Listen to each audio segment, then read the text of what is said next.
Bonjour, nous sommes le vendredi 20 mai, Saint Bernardin de Sienne, un des grands, spirituels, qui a conduit aussi l'Église, les églises dans lesquelles il travaillait, à une vraie dévotion à la fois à la Vierge Marie, au Christ Jésus.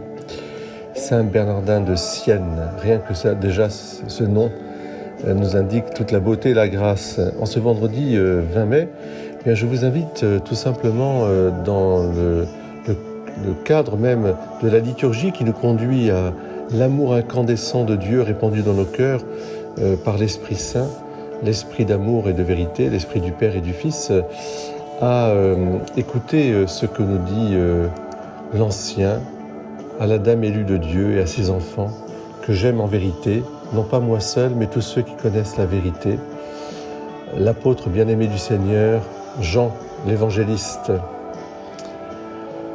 À cause de la vérité qui demeure en nous et qui sera avec nous pour toujours, avec nous seront la grâce, la miséricorde, la paix de la part de Dieu le Père, de Jésus-Christ, le Fils du Père, dans la vérité et dans l'amour. J'ai eu beaucoup de joie à trouver plusieurs de tes enfants qui marchent dans la vérité selon le commandement que nous avons reçu du Père. Et maintenant, Dame élue, je t'adresse une demande. Aimons-nous les uns les autres. Ce que je t'écris là n'est pas un commandement nouveau, nous l'avions depuis le commencement. Or, l'amour, c'est que nous marchions selon ses commandements. Tel est le commandement selon lequel vous devez marcher, comme depuis le commencement vous l'avez appris. Alors, l'apôtre Jean se réfère ici à Jésus lui-même, qui, dans l'évangile de ce matin, tout en nous rappelant que nous sommes ses amis, nous demande de nous aimer les uns les autres. Voilà ce que je vous commande, de vous aimer les uns les autres. Et Jean s'adresse à cette dame qui est la figure de l'Église, qui est une expression pour désigner l'Église universelle. D'une certaine manière, tout est relié à ce commandement nouveau. Aimez-vous les uns les autres comme je vous ai aimé. Ça veut dire aussi en donnant sa vie les uns pour les autres. Or, beaucoup d'imposteurs, dit-il, se sont répandus dans le monde. Ils refusent de proclamer que Jésus-Christ est venu dans la chair. Celui qui agit ainsi est l'imposteur de l'Antichrist. Prenez garde à vous-même pour ne pas perdre le fruit de votre travail, mais pour recevoir intégralement votre salaire.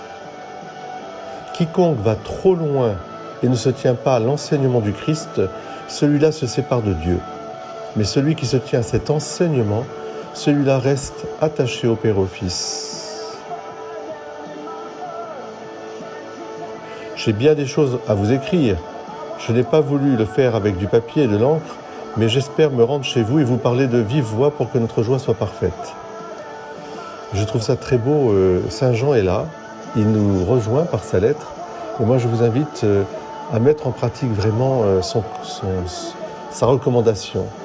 Si quelqu'un vient chez vous sans apporter l'enseignement du Christ, ne le recevez pas dans votre maison et ne lui adressez pas votre salutation.